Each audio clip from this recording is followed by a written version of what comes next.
Alors, bienvenue dans ton corrigé vidéo. On commence avec la première question. Pourquoi peut-on conserver des aliments dans de la saumure, de l'eau saturée en sel? Bien, évidemment, on va commencer par se dessiner un genre de milieu dans lequel on va placer notre cellule. Et on va y plonger la cellule. Hop! Dans mon bécher ou dans mon récipient, je mets de l'eau puis du sel. Qu'est-ce qui va se passer au niveau de ma cellule? Bien, évidemment, la première chose qu'on va remarquer, c'est qu'il y aura possiblement de l'osmose qui va se faire vers l'extérieur de la cellule.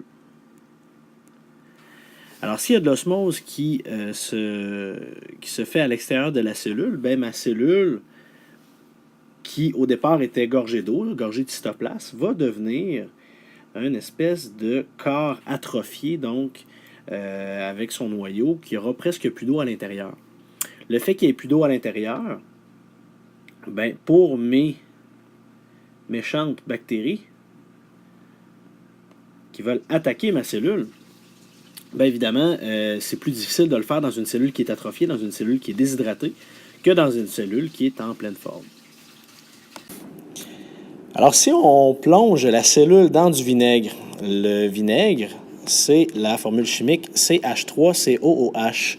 On se rappelle, c'est une des exceptions à la règle de secondaire 4. Le H étant à la fin, nous indique qu'il s'agit d'un acide. S'il s'agit d'un acide, bien, on a ici nos petits amis bactéries qui, leur but est donc de dégrader la cellule. Bien, comme le milieu est acide, ce n'est pas optimal pour les bactéries de survivre. Alors, l'acide va avoir comme effet de dissuader les bactéries d'aller dégrader la cellule. Et donc, évidemment, sa conservation va être améliorée. Alors, si on plonge la cellule des aliments, dans le fond, dans l'huile, qu'est-ce qui se passe? Bien, vous savez qu'à la surface de votre cellule, vous avez des phospholipides qui sont représentés ici par mes doubles couches. Okay? Donc, j'ai une couche en haut, une couche en bas. Okay?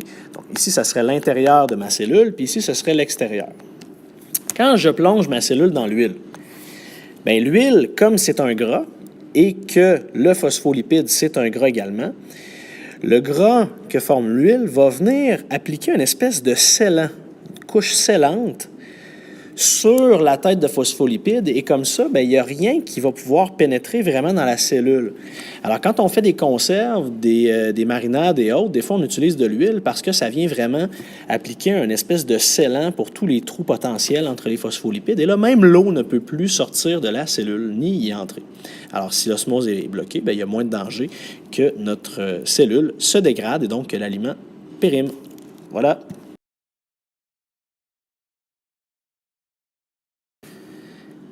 Alors, question 3, pourquoi l'eau de mer donne-t-elle soif? Bien, évidemment, ton eau de mer, quand tu la consommes, elle est saturée en NaCl. On l'a vu ensemble, c'est du sel. Alors, ton eau, elle descend le long de ton œsophage, elle se retrouve dans ton estomac, et évidemment, bien, ton système circulatoire, ce qu'il va faire, c'est qu'il va amener ce surplus de sel-là dans le liquide interstitiel où est bien, plongée ta cellule. Donc là, la concentration de sel va être beaucoup trop élevée dans le liquide interstitiel. Donc, l'eau qui est dans les cellules va vouloir sortir pour pouvoir diluer l'extérieur de la cellule, qui est le liquide interstitiel. Donc, l'eau va toute sortir des cellules pour diluer le plus possible. Donc, il va manquer d'eau dans la cellule, ce qui va faire que les cellules vont se déshydrater, vont toutes rapetisser parce qu'il va y avoir beaucoup d'eau qui va être sortie de la cellule pour pouvoir essayer d'enlever le plus de sel possible, de diluer la concentration de sel qui va être rendue très élevée.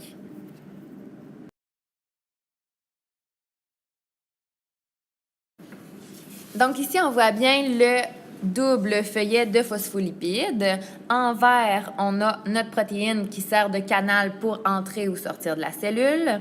On a les glucides qui sont en rose qui servent de reconnaissance pour chacune des cellules. Et on a les lipides, là, évidemment, qui sont en jaune.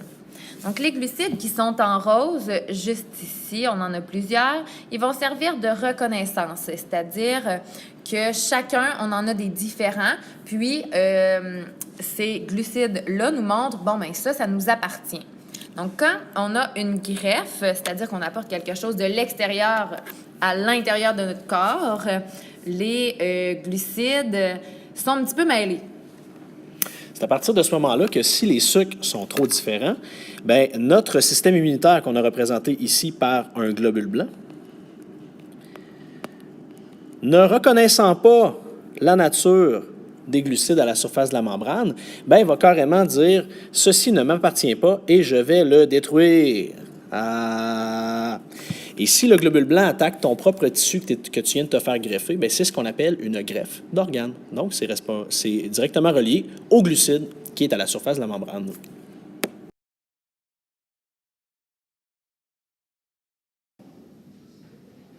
OK. Donc, pour la question 6, vous avez un bécher qui, à l'intérieur, a du glucose, du fructose et du saccharose. En fait, ce qu'on nous dit, c'est que la membrane est perméable à l'eau, ainsi qu'au glucose et au fructose. Mais elle est complètement imperméable au saccharose. C'est-à-dire que le saccharose, lui, ne peut pas entrer comme il veut dans la cellule. La cellule, elle, est au centre et elle contient le fructose. Au numéro 6A, on vous demande pour quelle soluté y aura-t-il une diffusion dans la cellule. Donc, lequel dans ces trois solutés-là qui aimerait entrer dans la cellule. Donc, lequel aimerait établir la concentration, c'est-à-dire avoir des concentrations équivalentes à l'intérieur. Donc, le glucose est à l'extérieur et il peut entrer à travers la cellule étant donné que la membrane est perméable au glucose. Donc, pour quelle soluté il va y avoir une diffusion? Ça va être pour le glucose. En B, pour quelle solution y aura-t-il une diffusion hors de la cellule? Donc, lequel va diffuser hors de la cellule, qui va sortir de la cellule? C'est le fructose. Le fructose, il est correct, il peut passer à travers étant donné que la membrane est perméable au fructose. Et finalement, en C, dans quelle direction s'effectuera l'osmose? Donc, en fait, ça va s'effectuer du fructose vers le saccharose pour essayer d'éliminer le saccharose. En fait, le saccharose, dans ce cas-ci, c'est comme si c'était l'espèce de virus bactérie qu'on ne veut pas qui entre à l'intérieur de notre cellule. Donc, la cellule, la membrane, elle est imperméable au saccharose. Donc, le fructose va vouloir sortir de sa cellule pour ainsi éliminer le saccharose.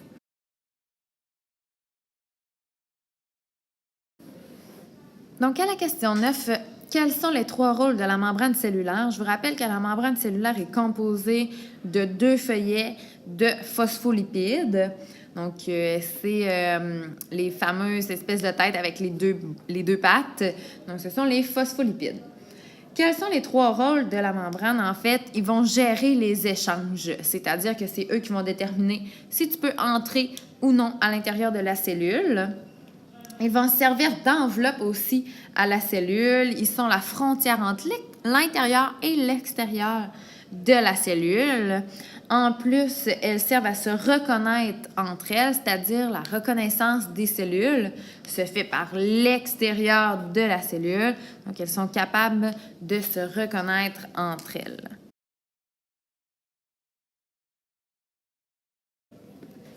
À la question 12, quel est le rôle du liquide interstitiel dans le maintien de l'homéostasie? En fait, dans ce liquide interstitiel, se retrouvent les éléments nécessaires à la vie de la cellule, c'est-à-dire que les protéines, les glucides, les lipides, les vitamines, en fait, tout ce qu'on a besoin pour survivre, se retrouve dans ce liquide-là. Les cellules vont aussi rejeter tous leurs déchets à l'intérieur de ce liquide-là. Donc, en fait, on va maintenir une stabilité, un équilibre grâce à ce liquide.